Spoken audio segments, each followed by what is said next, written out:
for all the reasons that you don't want to live in Baltimore. Well, being a Raven fan is not pretty bad, but hey, today it's got to suck, right?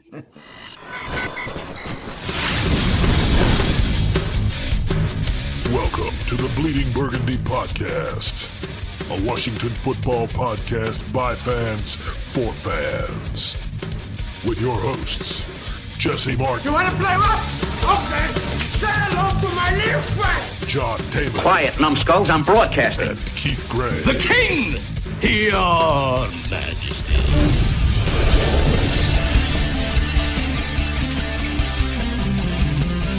And now here's your host, John Taylor. Hey, that's me. I'm John Taman, and I'll tell you what, even though yesterday was a preseason game, let me just get it right out in the open.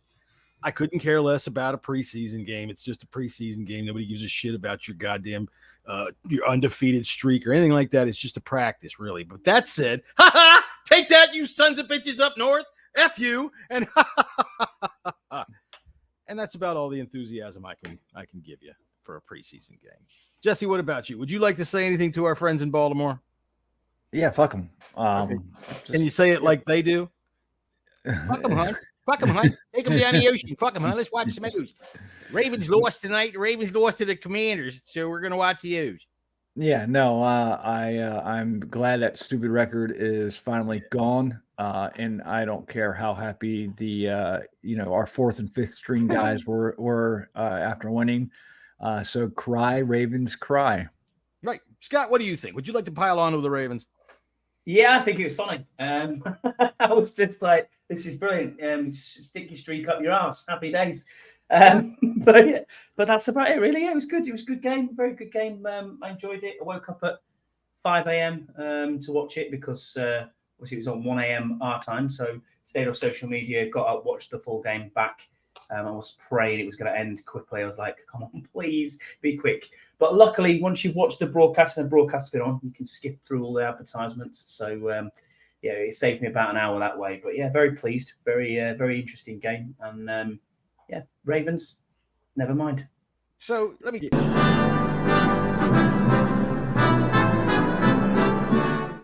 You done fucked that one up there, buddy. When Scott gets up at 5 a.m. to watch a football game, is he either sitting around in some footy pajamas with a tractor in the back? Hey, Pete. Or is he like just going to sit there in his freaking jockey shorts, eat a freaking big giant bowl of sugar flakies or whatever they have over there and watch the game like that? Is that how it works? Correct. Pretty much, yeah. I was crunching up cornflakes this morning, John. So yeah, it was all right. It was all right. I just prayed it was going to be quick because I went to bed after that at halftime. I mean, 3:45 comes pretty damn early. I'm gonna have to get up to work, and it was good. My heart was racing just a little bit. I'm like, Jesse, settle down. This fucking preseason, man. Just settle down just a little bit. But when game's a game, Jesse. Yeah, when Diamond caught that touchdown, I was like, okay, this is going on. And our buddy Ken Johansson, he was on our podcast the other day and talking about Diamond Brown, and I'm glad he put out that tweet today saying that, hey, I may have been a little bit wrong about Brown, and I'll tell you what, he's starting to become a good target. I'm going to stand up for Ken because he sat here on our show and he said he wanted to see more out of Diami Brown's route tree. Yeah. He said that before the first preseason game, and I would say we have. So I don't think Ken had any words to eat. He said, this is what I want to see, and this is what we've seen. I've been very pleased with what I've seen out of Diami Brown. I don't need to see him again. He can sit around and just T-shirt next week. Oh, yeah, they all should be. Well, Brown might play just because he's on that probably your fifth or fourth wide receiver. So they might need him to play. We'll see. But I was overall impressed with the offense. Oh, yeah. All right. Well, I'll tell you what. We'll start right there off the top with the offense. Let me see. How do we used to do this kind of stuff? We don't do the head smacks and butt snaps yet. Now we don't do anything like that. So all right. So yeah, we'll just start off right around with the offense. I did like what I saw. I didn't. You got to preface everything with they're playing against number twos, and I don't care. They needed the reps. The offensive line, they did give a good pocket, and it is against number twos, but they kept him clean for the most part. There was what I think 2 sacks, right? Yeah. And Hal caused one of them himself, and the other one was a mistake by Lucas that just let a free rusher come in and completely. Wow him. Yeah, just an absolute whiff, and it wasn't his fault. It was he just thought of the wrong protection for whatever reason and just stayed completely still and just let an unblocked guy just come straight through. In our categories here in America, that's called your fault, and that was his fault. He just let him run right on by. But I will say this for that. That was the 2-minute drill, and that was the first play of the 2-minute drill, and Hal, he composed himself and let him down for a touchdown with like 1:45. So that was nice, man. That was good to see. I think the most impressive play of that half was when Hal took the sack. It was definitely his fault. He held on to the ball too long. And it was 3rd and 14. Yeah. And then he hits Cole Turner for a 17-yard first down. I think that was impressive. In years past, quarterbacks past, you take a sack like that, get down, 3rd, 12 and 3rd and 15. There's just no hope. Our offensive coordinator would be running the ball, Right. They would, but Right. And the you idiot see in the Eric booth would Bieniemy is say- like, no, we're not going to run the fucking ball. We're going for the fucking first down. We're Right. not And going to go to a hot route. We're not going to, we're going to go down and we're going to try and get this first down. And sure enough, Hal threw a fucking laser to Cole Turner, and it was impressive. He's got a gun, man. You got to love that. He can and spirals too, man. He flings that ball in there really nice. Speaking of the announcers last night, look, I'm going to start right off from the front of the game. Okay. Joe Buck, I said this on Excretion or whatever it is. He looks like his makeup is done by a goddamn mortician. All right. I mean, look at this guy. Okay. It looks like you should be walking by him and going, oh, doesn't he look natural? See, so the way I see him is I see him like that. So there's Joe Buck. Of course, Troy Aikman just looks like a something your dog left behind. You just hope your neighbor didn't see him do it on his yard. Peter's from Bristol, England. Yeah, he's from. No, it's not pronounced Bristol. It's Brizzle. It's how they pronounce it down there. Brizzle? Yeah, Brizzle. Like Jizzle? Brizzle. Yeah, those people don't have any teeth. That's why. I just want to know. They don't have anything to bounce their tongue off. To Right. To be fair, I like Bristol, but speaking of T sounds, Potato had a nice play last night. He did. He caused that interception. What is it? City Rovers or is it Bristol Bears, Pete? That's what I'll ask him with. Anyway, we'll go back to football, to proper stuff that we're on the Bleeding Burgundy podcast for. So, Sam. Often Sam Howell. I mean, that's the story right now. And the kid has impressed. He is. He's got an arm, and you saw him go through his reads. And listen, this offense, everybody's like, oh my goodness, this offense is great. You haven't seen nothing yet. This is a vanilla West Coast type offense so far. Yeah, this is practice. He extended plays with his legs last night. Yeah, especially in that 2-minute drill, he hit Dotson up the sideline. Those are the kind of plays, like you said before, when it was 3rd and 15, we always hear the announcers say that same snarky shit. Well, there's no play in the playbook for this. Well, guess what? Yeah. Yes, there is. Yeah. We've got plays in the playbook for that now. And even if we don't have a play for it, we got a guy that can make a play. Yeah, what really impressed me, John and Jesse, was that it was that 2-minute drive. And I think it was needed as well. I think if you look back at any of the games that Howell's played now, if you're not a believer or you weren't a believer before that happened, that's where I want to sit you down and say, look, watch this film now. Look at this 2-minute drill. And you'll see that he is, in my opinion, he's the real deal. I'm all in on him. His poise looked good again. The thing with Sam Howell that gets me is, some quarterbacks will come out of a series, they'll sit down, they'll go, right, I'll look at the playbook, I'll look back at the iPads or Surface Pro, whatever it is on the side, and I'll study that play and I'll not make that mistake again. Sam seems to have this weird innate ability where he'll get sacked or he'll have a bit of a shocker of a play, but then the next play, boom, it's a dot. Yeah. He's straight back in. And it's like it's not even phased in any way, shape, or form. He's poised. He stays dialed in. He stays dialed in. Very, very intelligent guy. That's. Well, I'm not jumping all in yet. I want to see when real shots are being fired by first team defense. We haven't seen that yet. We saw it last year in a game. But it's a game. But I will remind you that the word I came to the table with that after that game was poise, and that's the word that everybody's kicking around now. You're right. I want to see him in extended play, full season. Let's go. But listen, if you go and you look at through the first two games of the season so far, he's got a 122.1 quarterback rating.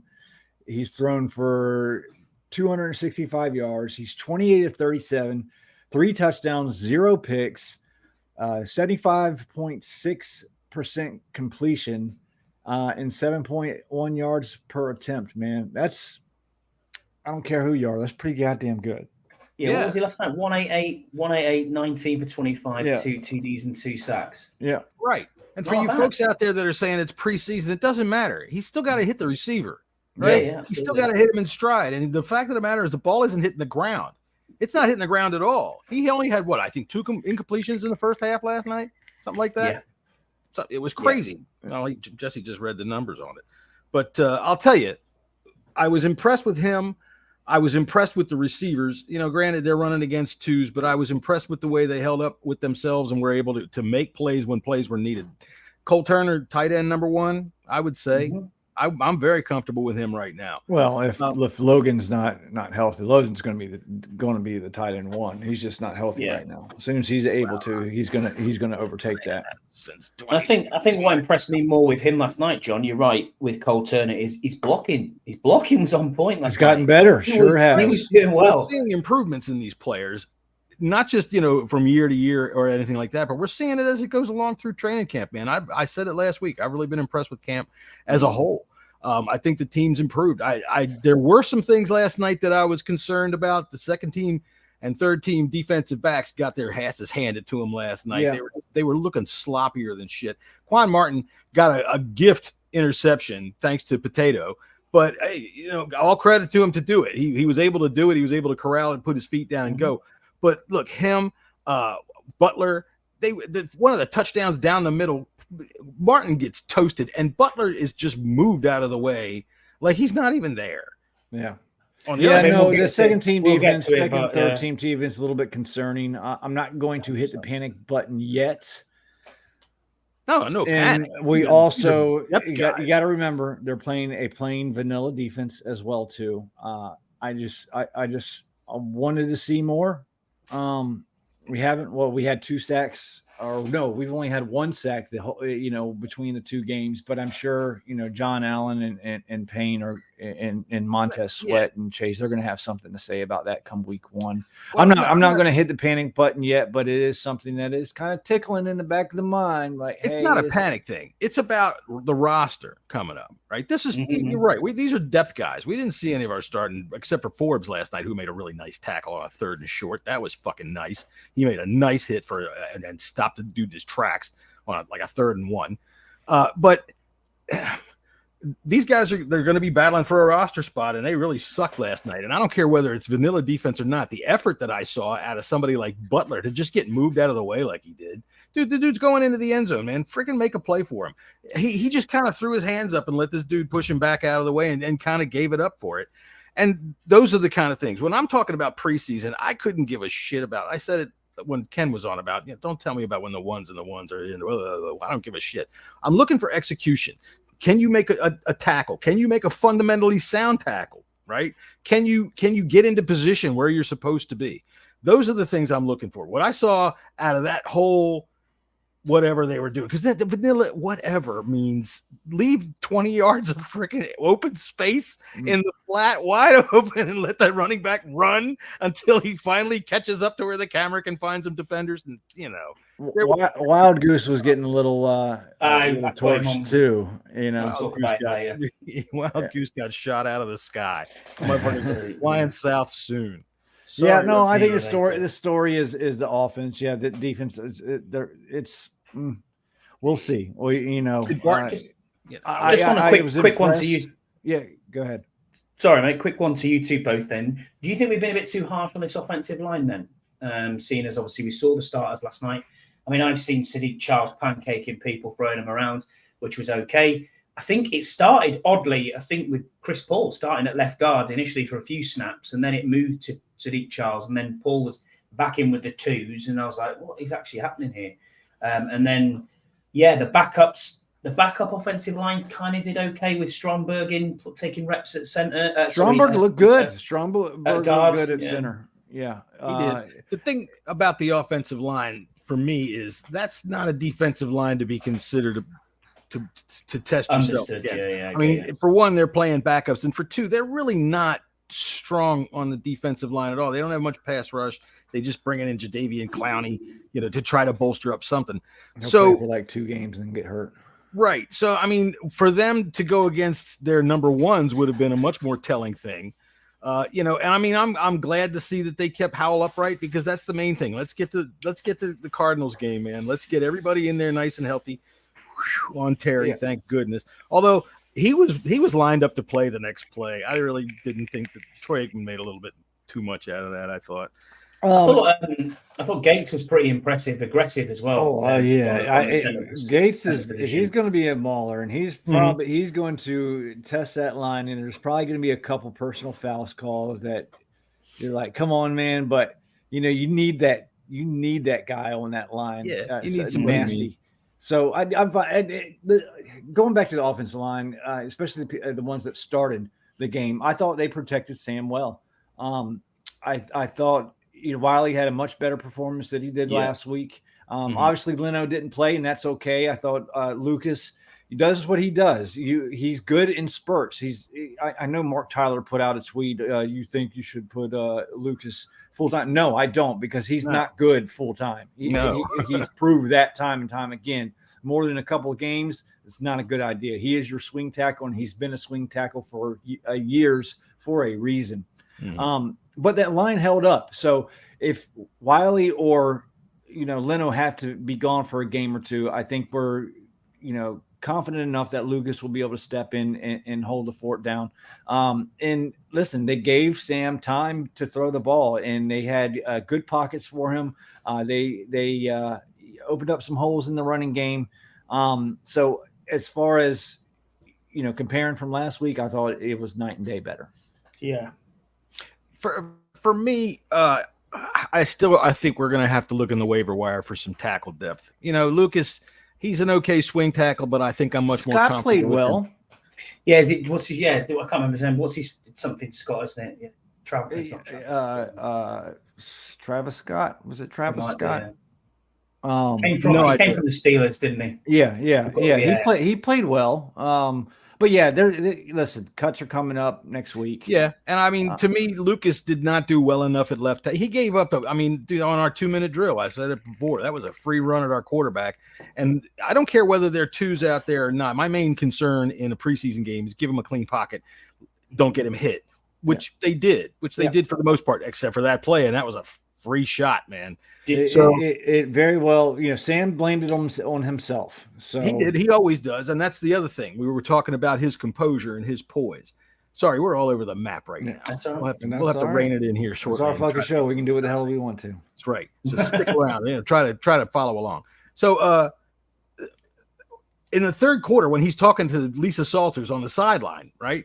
He's still focused in on his performance and how he's still focused in on saying everything right about all of it. He's talking about the sacks and how they're his fault and how he's going to go in there and get in the film and make sure he sees what he has to see and the things that he has to do to work. When you look at the intangibles of things like, you want your quarterback to have that kind of mindset. You want that guy to have that kind of focus and that kind of composure at all times. He's poised in the pocket. He's poised off the field. All we got to see is, man, just hold that line up in those regular season games. Let him throw, because he's got weapons and they're getting open. Sam's leadership, he's not this rah-rah guy, get you psyched up. but he's going to lead by example. Dude, And, did you see him in the end zone after Diami Brown's touchdown? I think. Well, I'm talking about getting on the sideline, firing people up, and having big speeches and stuff like that. That's seeing him after the touchdown. That's emotion. That's just straight emotion right there. But I'm talking about getting loud and yelling and getting up in players' faces, like saying you got to do better. He's going to be the type of leader. He's going to be kind of a quiet, hey, this is on me. And he's just going to lead by example. And you're seeing that right now. And I think that's great. Did anyone see Braden Daniels last night and see if anything came of that? I know it's quite late on in the game, but I'm concerned there about I didn't see him.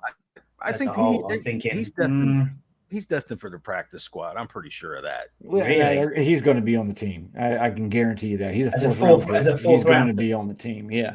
And that's fine. It's okay. They're not even playing him last night. I didn't notice, but didn't notice him. That's the thing. Yeah, I don't know. I at work between 5 minutes here, 5 minutes there, I watched the second half of the game. So I'm not worried about that. He is he's a player for the future in depth. I mean, if we're going that far down on the depth chart, we're going to be in trouble anyways because of our starters aren't really the greatest offensive line. So it is what it is.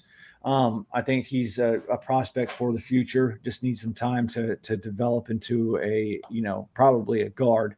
But no, I'm Stromberg. He's there was I don't know if it was Brian Baldinger did a snippet or somebody did a snippet of him taking on multiple stunts or multiple twists in one play, and he was doing really, really good. So hats off to Stromberg. Overall, I think the offense did great. Jacoby Brissett, what's going on with that? Just didn't really look very good. Yeah, Jake, that's the kind of who he is, man. He'll give you a good game, and then he'll turn into that for a little while. He's been up and down his whole career. So I was impressed from Jake from State Farm. Yeah, I thought he did pretty well. Allen had a decent punt return, I think. It's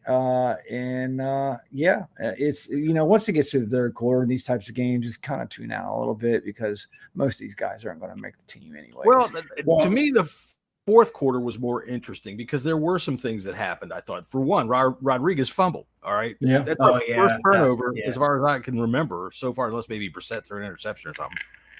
I can remember he fumbled, and not only did he fumble, but then that guy Gore came in and freaking rocked some head, had some really nice freaking runs, and then Patterson comes in and that touchdown was a nice touchdown. That was a nice run, man. That's he's always shown that ability to be that kind of a low to the ground, fast, quick feet. And guess who likes guys like that?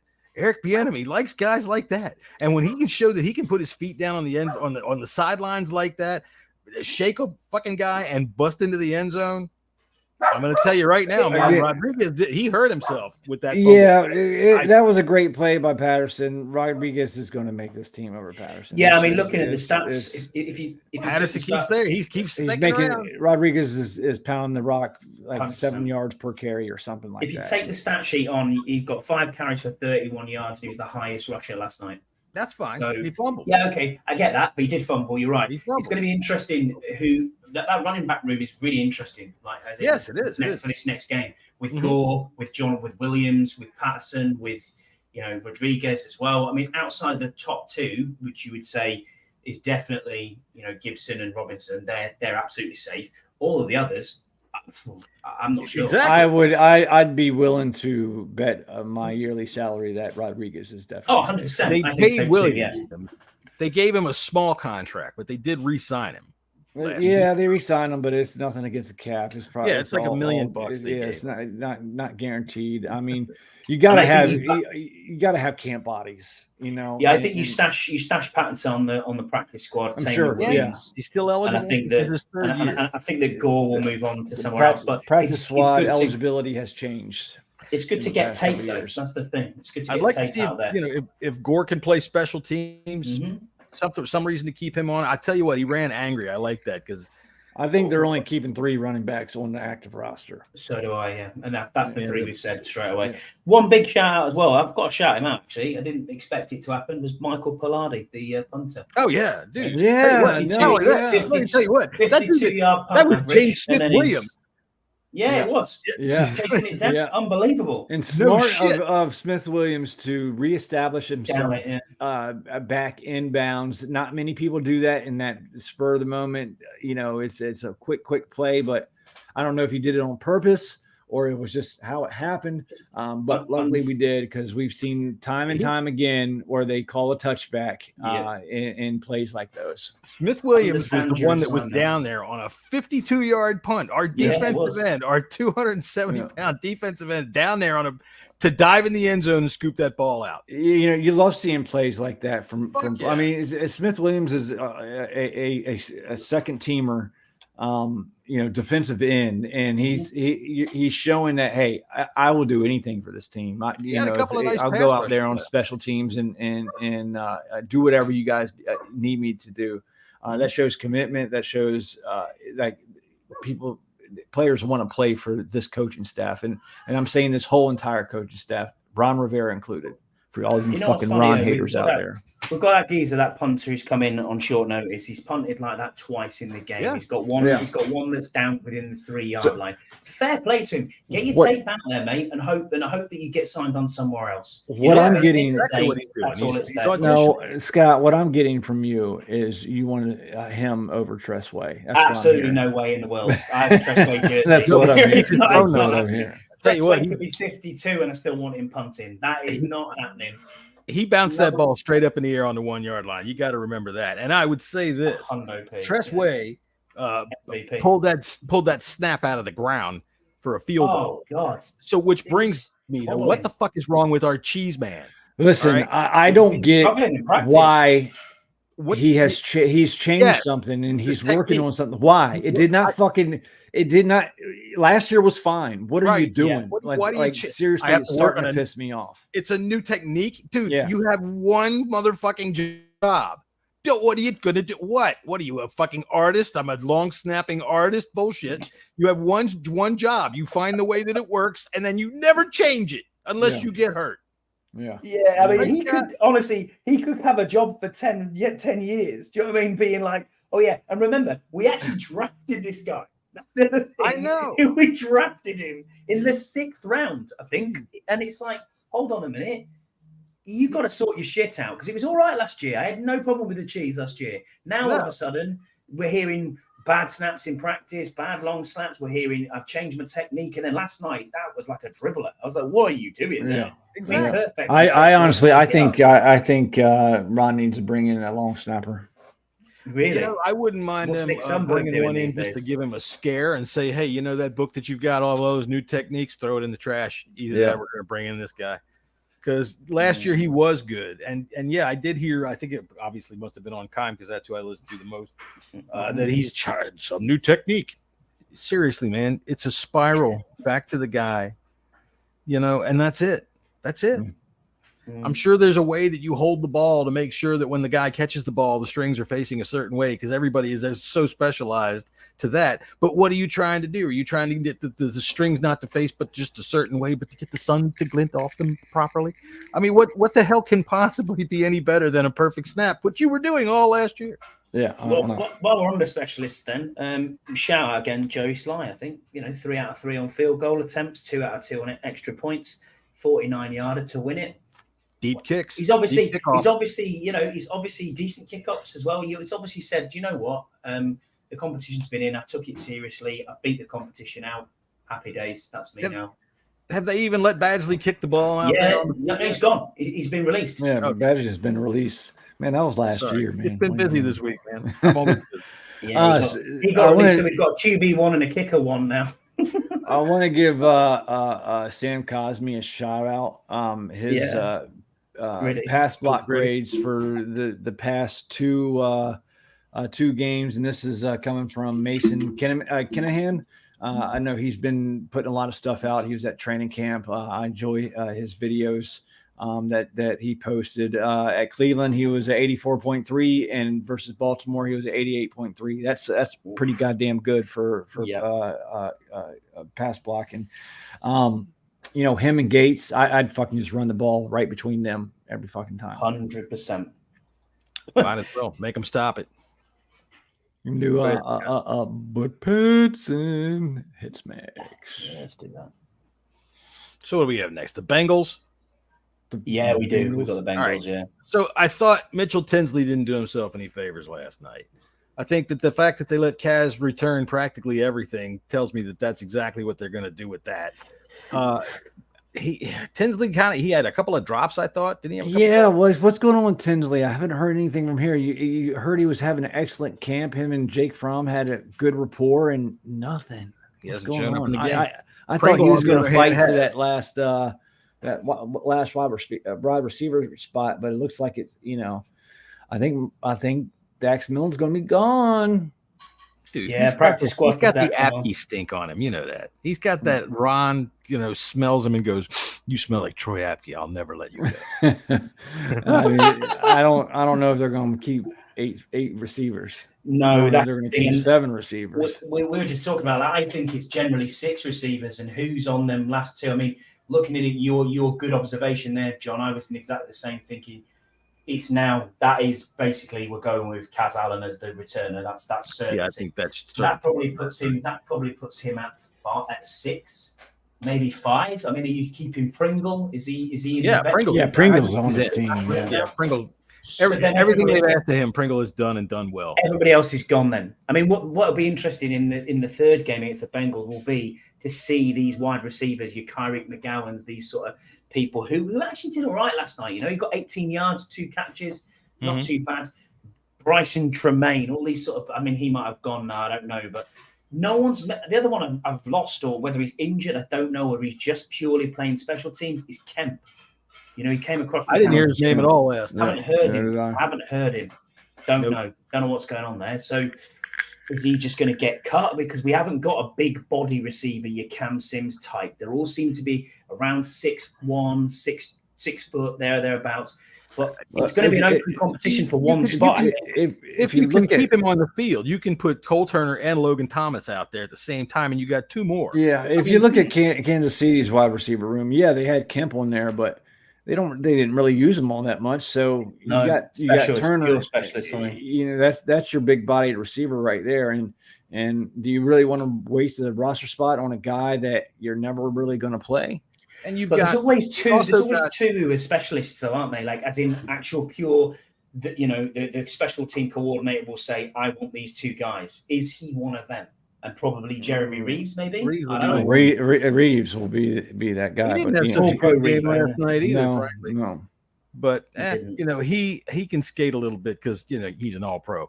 That's what I'm saying. He's not gonna. Yeah, he is not gonna go. Do you know what I mean? You're not gonna cut him, an All-Pro guy, but.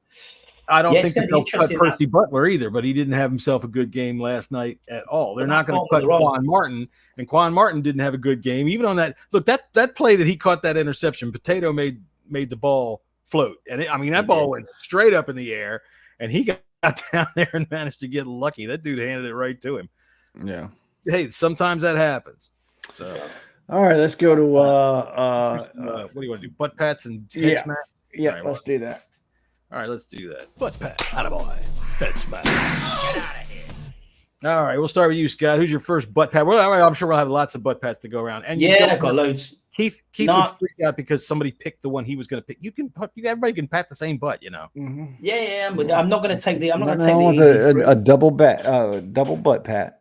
I'm not going to take the low hanging fruit is there. I'll leave it for you guys. I'm going to actually go with any low hanging fruit. I'm going to go with Andre Jones Jr. I think this guy's now a lock on this roster. Oh, yeah. He was the only person with a tackle for loss last night. The only one with a tackle for loss on the stat sheet. He looked good coming off the edge. Don't know what he's done with it. He, to me, looks better than KJ Henry. I haven't seen much out of KJ Henry at all. Fifth round pick, yeah.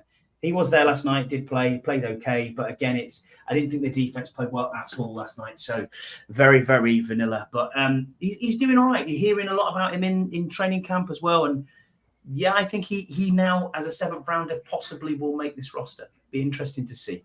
Will he knock KJ Henry, the 5th rounder, off? Because they can't keep all of these defensive ends. They And just they got cannot. a lot of them. I tell you what, I didn't think Tuhill did himself any favors last night. He just didn't stand out very much. You know, he was there, but he wasn't as usual there. Yeah, I know what you mean. You know, Ridgeway was hustling. Ridgeway, you can't cut anyway. He's just got attitude. But he did chase a play down. And even though he got in on the tackle at the end, which is fine because when you're chasing a play down and you're John Ridgeway and you weigh fucking 560 pounds and you come smashing in there like King Kong Bundy, I think people feel it. And yes, Andy is probably going to be very proud of me for making a goddamn wrestling reference, even though you might not know who King Kong Bundy is or was. Jesse. Right. My butt pat is going to go to Sam Howell. Obviously, he's the obvious choice.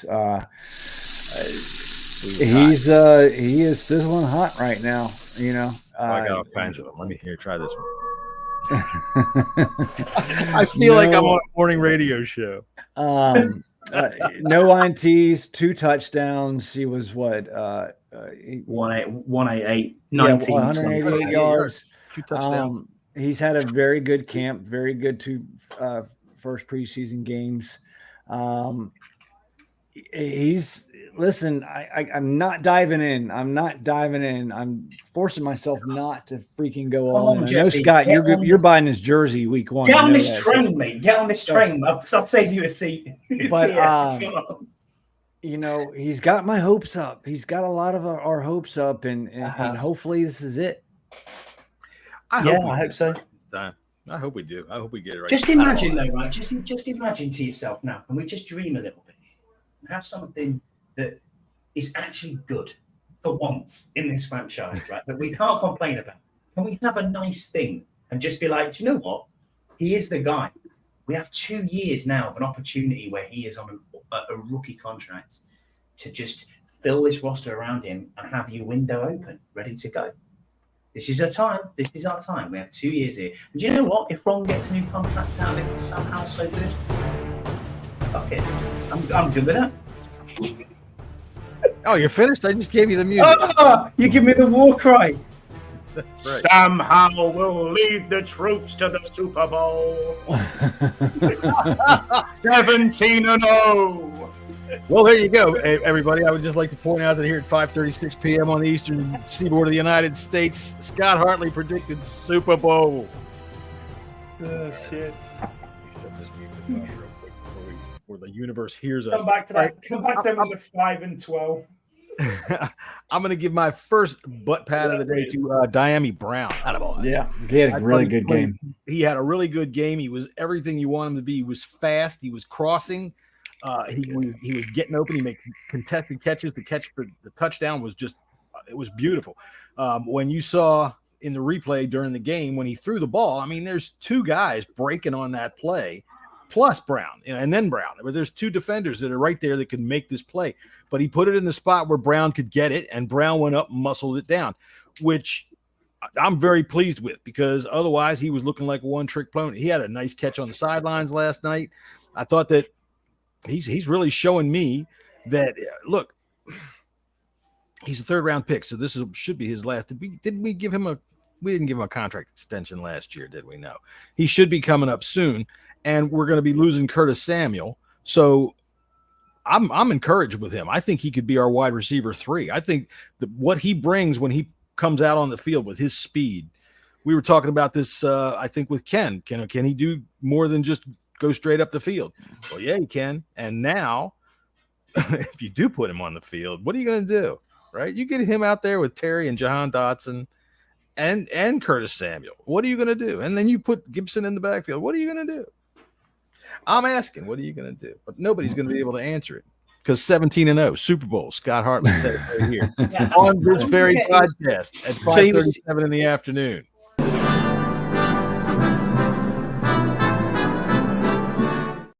Right. Shout out to D Hizzle at Easy Money 81. Just making a comment on Twitter as we were talking about Cam Cheeseman.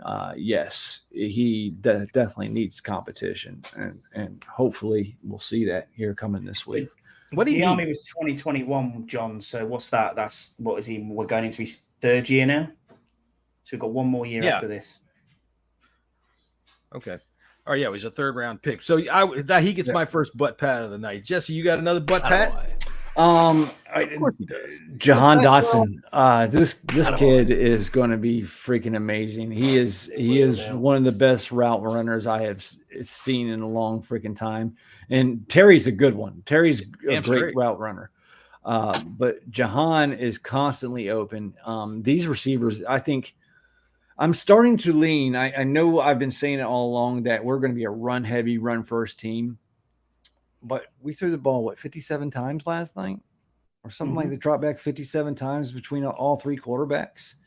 I know this is preseason all, but I had figured that they were going we're going to run the ball to try to protect Sam Howell. But it looks like, they're going to be a little bit more comfortable, or I may even be a little bit more comfortable with them passing a little bit more. And these receivers are going to have some big years. I think both Jahan and Terry are going to break 1,000 yards this year. Speaking of Terry, thank goodness he didn't break his toe. Glad for that. Yeah, I think the latest one I saw from Ian Rappaport was saying that they're trending towards him being okay for week one. It was minor turf toe, no damage. For me, I'm like, if you need an extra week off, Terry, that is the game you take an extra week off. That is true. But to be honest with you, our schedule, I'd rather have you 100% fit and raring to go for the Broncos than play through some sort of pain barrier to get on the field against the Cardinals, who are quite honestly a terrible team. But I will mention, since we do know that he is listening, that hey, you're on my fantasy squad. You're going to be my keeper this year, as always. And hey, I'd appreciate it. Week one, I like to come out of the gate fast. Yeah, just score 5 fucking touchdowns, will you? Okay, that's all. So good. Good on Terry for not being hurt. All right, how about you, Scott? You got another attaboy? Yeah, I've got one. I'm going to go with Joey Sly. I'm going to give him. Yeah.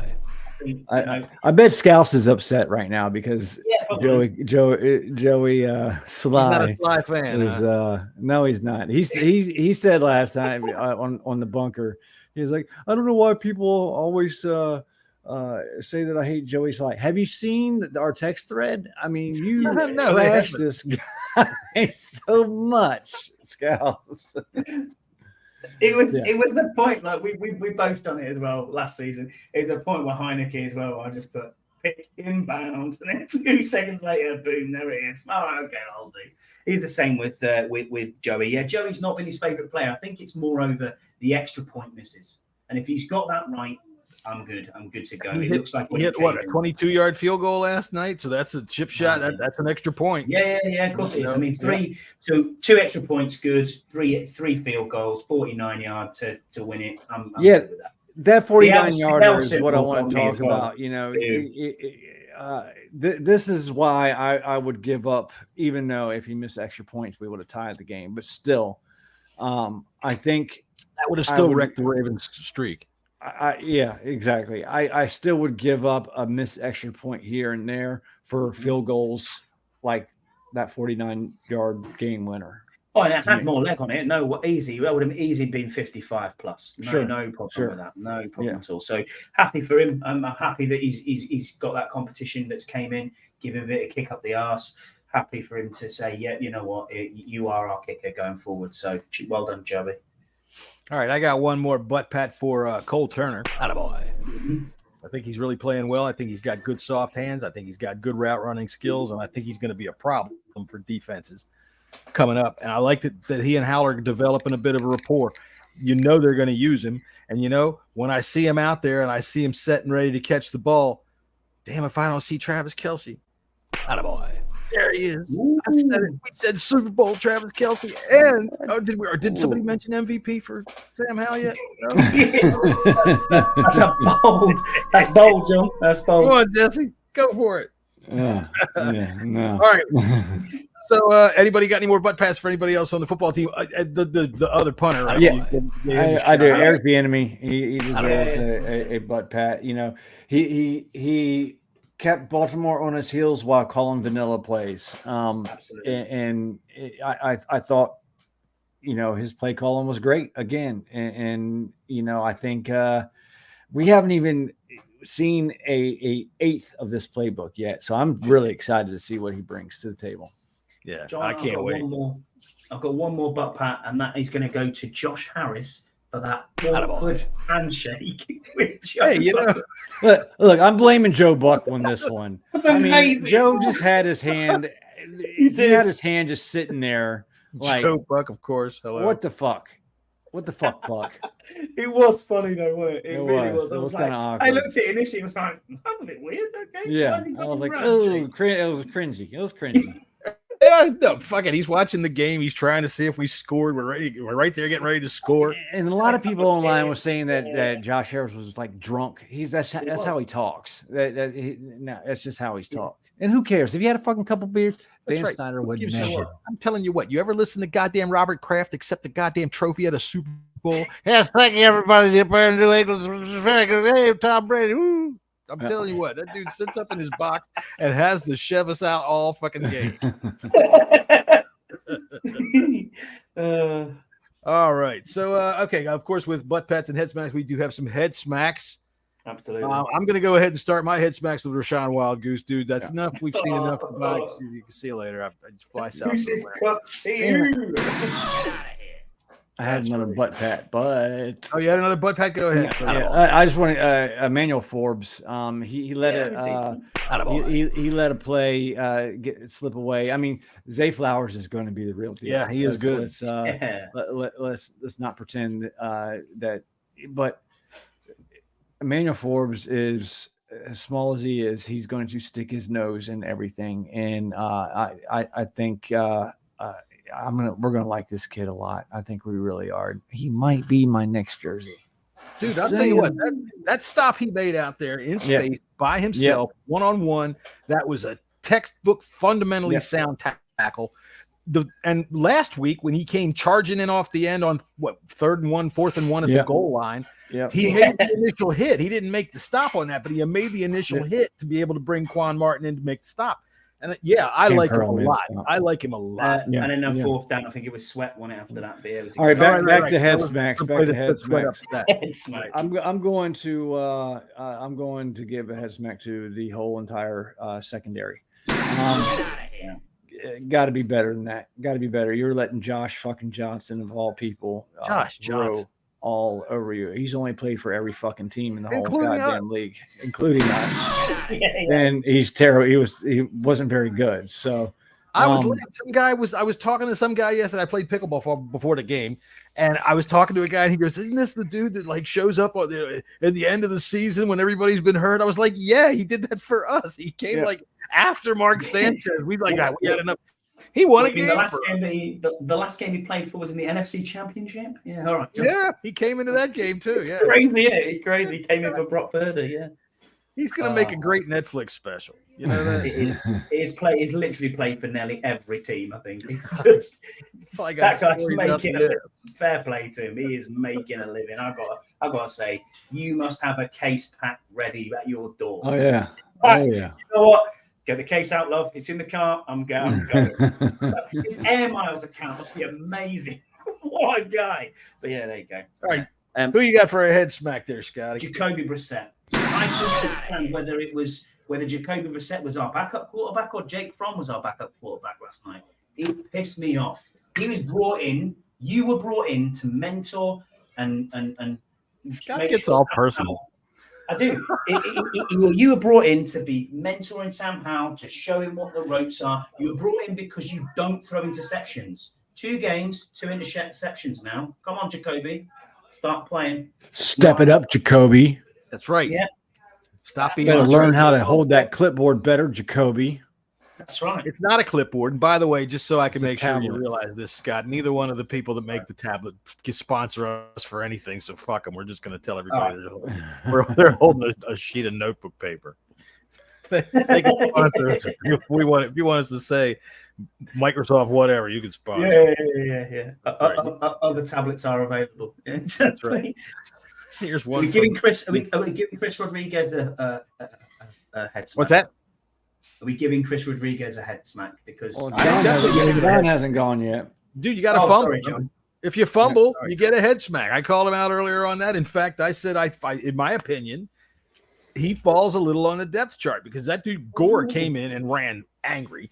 And not so much Gore. Patterson, look, man, that guy keeps hanging around. He's also got that Troy Apke on him, except he can play.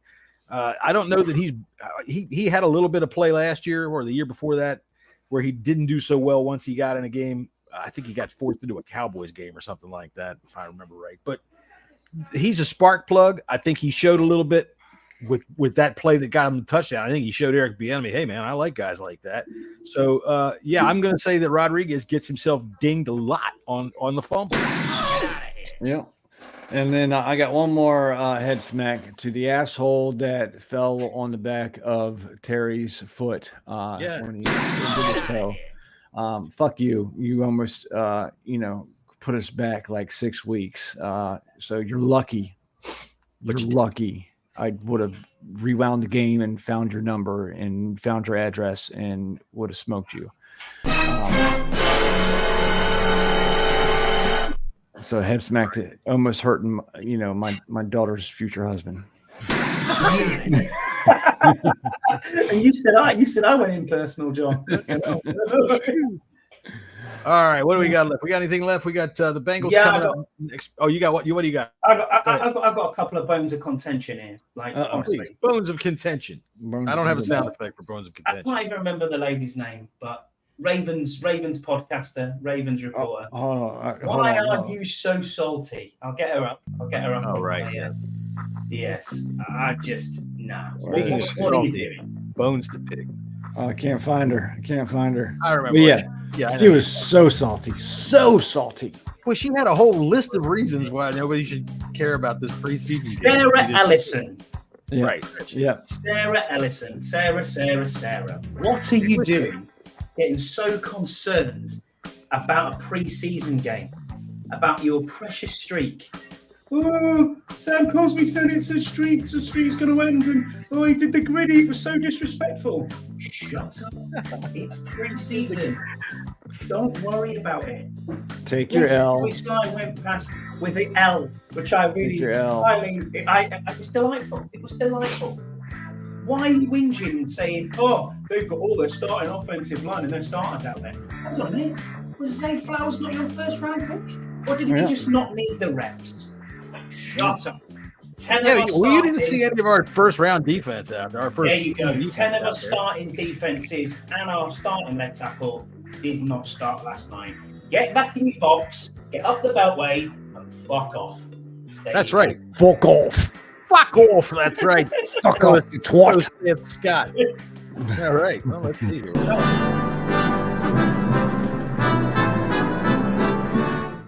Fuck off. I got to turn the music off. I thought that would turn it off, but it didn't. There you go. All right. So, yeah, you want to call that a gritty that he was doing? I thought that was funny as shit when he did that, but that was more like that was like your drunk uncle who's like, hey, watch. It was like a Gertie. Fuck it. Also, but that was pretty comical, especially since they were causing all kinds of trouble in the end zone, man, with their late hits and dirty play. Like you expect.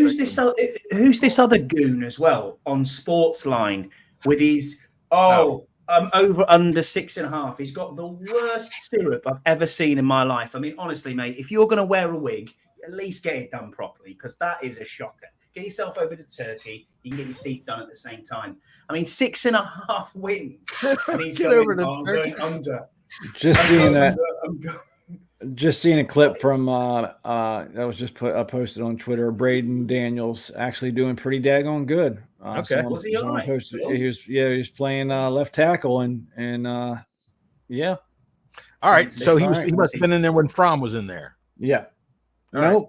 That's Brissett. No, was he in there? Brissett was in there? That's Fromm. That's a white dude. No, I'm keeping receipts on this guy who's saying he's going. He's a clown. So next week. Oh, go ahead. I was just going to say the reason why we always get this kind of treatment is because they just look at it from the outside. They don't see anything other than, this guy's only ever played one game.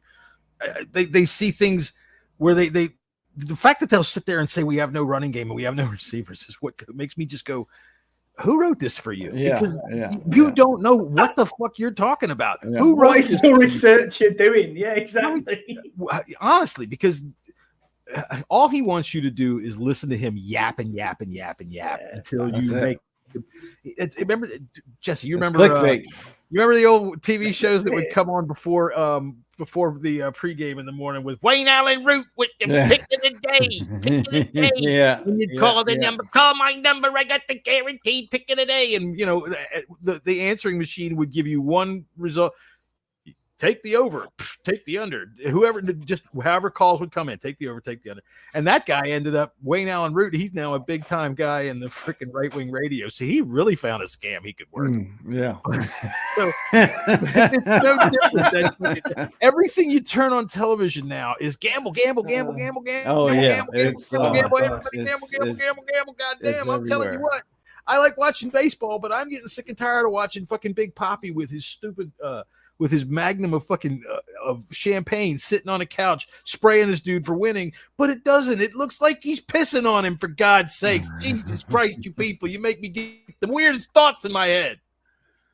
So do you get that as well? And you get a lot of gambling advertisements in between plays, in between whatever. Day. Honestly, I watched our soccer game at the weekend. I can't remember who I was watching. It was this Chelsea and whoever they were playing. It's a 1-1 draw. Anyway, I watched that game, and I'm not joking. I counted it at halftime. So halftime's like 15 minutes for us. In that halftime period, it was 11 gambling adverts. Oh shit, yeah. Look, obviously at the end of it always says, gamble responsibly. Don't bet what you can't afford. Right. Last year was the first year I think that they had it pretty much legalized in most of the states. Yeah. And how many players ended up getting suspended? Like 15 to 20? Yeah. Are gone for the year. It's not going to get any better. The NFL is going to have to do something about this, because you really want to kill your sport. That's how you do it, is you let gambling get involved. You get the shadow of that involved in your sport. But they're not going to get rid of it, because gambling is a money maker. So much money. Look, there is a sports book in FedEx Field right now. Oh, I know. Yeah, there's one in every goddamn ballpark that there is now. All right, so I figure when you start seeing them on the sidelines, that's when you have a problem. Yeah. On Friday, how about we do our roster projections? That'd be good. I look forward Friday we can do our roster projections. I might be a little late. We'll see what's going on. I'll be driving all over the state. Yeah, you better be on time, motherfucker. This is more important.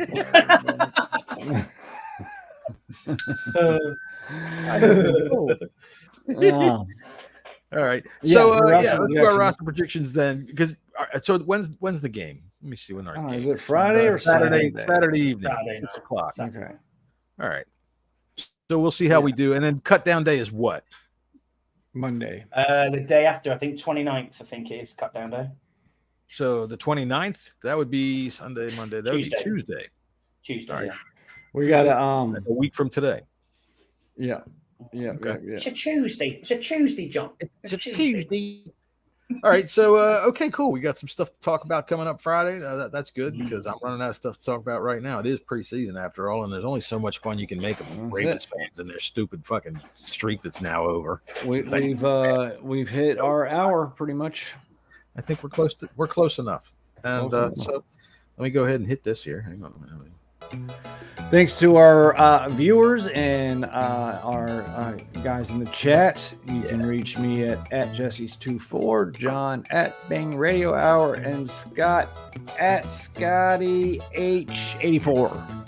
Right. And hey, man, you know what? If you're on YouTube, go ahead and give us a like. And if you're listening to us on a podcast, then go ahead and give us all kinds of 5-star ratings and tell everybody how much you love the show, because, hey, we don't do any work to make this any better than it already is, but we might. One day. That's right. All right. Just to remind you, Joe Buck looks like Lon Chaney. All right, Troy, we're going to say goodnight now. Good night from the Bleeding Burgundy podcast.